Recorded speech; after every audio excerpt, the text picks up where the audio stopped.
He said, one of my officers. I said, then you need to ask one of your officers who that belongs to, because that's not mine.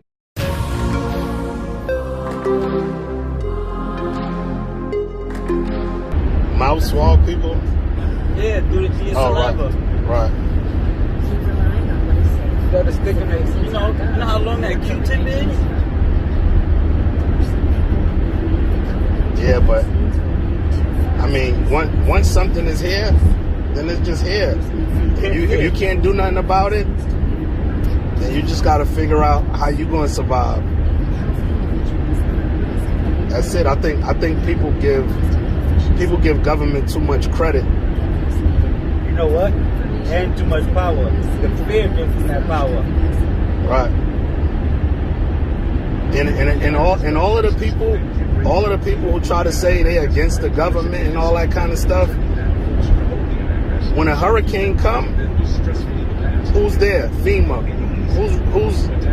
Who's writing them checks and putting people in houses and apartments and hotels for 6 months and a year, and who's giving them food stamps when they lose their job because of a hurricane or a tornado? It's the government. So if you can't complain about the government and go fill out that application when something happened, or when you down and out. You can't have it both ways. Milan, Michigan. You see that right there? That's the federal prison. When I got caught in federal prison, I had a tape deck with a bunch of tapes, right? And they was trying to figure out how I got it in there. But I'm telling them that's not mine, because they found it. They went into my cell under my locker, and that's where I had it at, right? But I was at work when they went into my cell. They supposed to search your stuff in front of you. Right. So when I got off of work, they called my name. I'll go down to the lieutenant's office. I walk in the lieutenant's office. He got my tape deck, my headphones, and I had about 10 tapes. Now this is like probably 96, 97 or something like that. So Nas just came out with his second album. No, I think with his third album. The Firm had came out. That's when he came out with The Firm. Mary J. Blige. That's what Bad Boy P. Diddy and the Family. That's when they had everybody. Mace, Black Rob, Biggie, everybody on there. SWV. I had all of that. So the lieutenant asked me, I walked in the office. He like, where you get this from? I'm like, get what from? Because I ain't paying the tape deck and that no mind. So he like, this tape deck and these tapes. I said, that's not mine. He said, well, we found it under your locker. I said, who found it under my locker? He said, one of my officers. I said, then you need to ask one of your officers who that belonged to, because that's not mine. And I said, right now, I feel like I'm being set up. You know what I'm saying? I said, right now, I feel like I'm being set up. He was like, come on, stop playing games. He was like, look, I just want to know how you get it in here. Right? So I said, listen, that's not mine. You know what I'm saying? So after we went back and forth for about maybe 10 or 15 minutes, right? He said, you know I could ship you to Milan, Michigan for this, right? That was like the ship-off spot for all of the people who ain't want to follow the rules.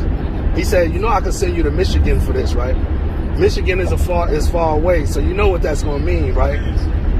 Less visits, all of that. I said, listen, man, you could ship me or send me wherever you want to, but that's not mine. I don't know what you're talking about. And I said, matter of fact, I'm starting to feel like I got enemies on this compound. So I said, can I go back to my cell? He said, nah, you can't go nowhere, right? He said, what I'm going to have to do is file paperwork. So I said, okay, you file your paperwork, and then I'll file my paperwork. Because whoever went in my cell and went through my locker, Put that there. I said they didn't do that in my presence, so I don't know where they come from. I just threw a little low at them. And then he said, you know what? He said, I respect you. He said, because 95% of anybody else on this compound would have told me, you know what I'm saying? So I said, look, you know what I'm saying? I said, can I go back to my cell? He was like, yeah, go ahead. So I left, but now I'm out. Yeah, my man had the plug on that because I told you we was on an Air Force base. So some people had jobs that was on base. So my man, the dude that, one of the officers that he worked with on the Air Force base, he used to give him money, and he used to go to the record store and buy the tapes. And that's how we was getting them.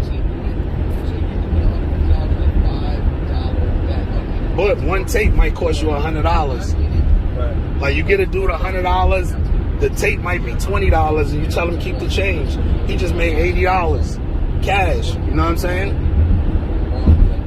Now you do that 10 times, he just made $800, and it ain't nothing for him. He only going to the record store. But what happened is, I think dudes got jealous because I got my headphones on. You could tell I'm listening to the new stuff because I'm spitting the lyrics. You know what I'm saying? I'm singing it. So dudes looking at me like, oh, he ain't listening to no regular radio. You know what I'm saying? He listening to something exclusive. I was getting the mixtapes like Ron at the time. Ron G was hot, DJ S&S, stuff like that. So I'm sliding around the day room. I'm sliding around the day room with my headphones on. Dudes is jealous. Because one dude asked me, he was like, yo, can I listen to it? I'm like, nah. It's funny because the day I came home, right? It was early in the morning. I'm packing up like 7 in the morning. So everybody coming to my cell. They like, yo, you know, be safe out there, all that good stuff, changing information. So the dude that had the cell next to me, right? Me and him, we was cordial, but he wasn't like a friend or a comrade. So as I'm leaving, my man Shabazz is there. You know, he Muslim, and I'm going to the halfway house in Atlanta. So Shabazz, he was telling me, you know, when I get out, I'm going to Atlanta too. So I'm like, all right. I'm like, yo, honey, take this number, take this address. You'll always be able to contact me there, right? So dude that was in the cell next to mine, he was like, yo, let me get your math. And I'm like, what? I don't mess with dudes like you in the street. I'm like, yo, you a snitch. So then he was like, Hold on. How you knew he was a snitch? He was a rat. Oh, okay. Like in the feds, like you got to show your paperwork. Okay. So everybody know who's who. Right. You understand what I'm saying?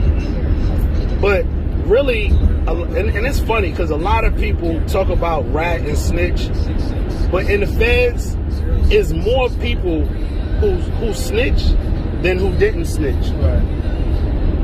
The people who held it down, they the minority in the feds. You know what I'm saying? They the minority. Snitches is the majority. Right. So when he was like, yo, let me get your math, I'm like, what? I don't mess with people like you on the street. I'm like, you a snitch. You a rat. And everybody was looking at him, and he was just standing there like in his cell doorway like this, leaning on it.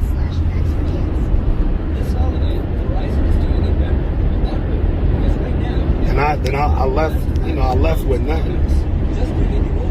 I gave everything away. Even my property I gave away.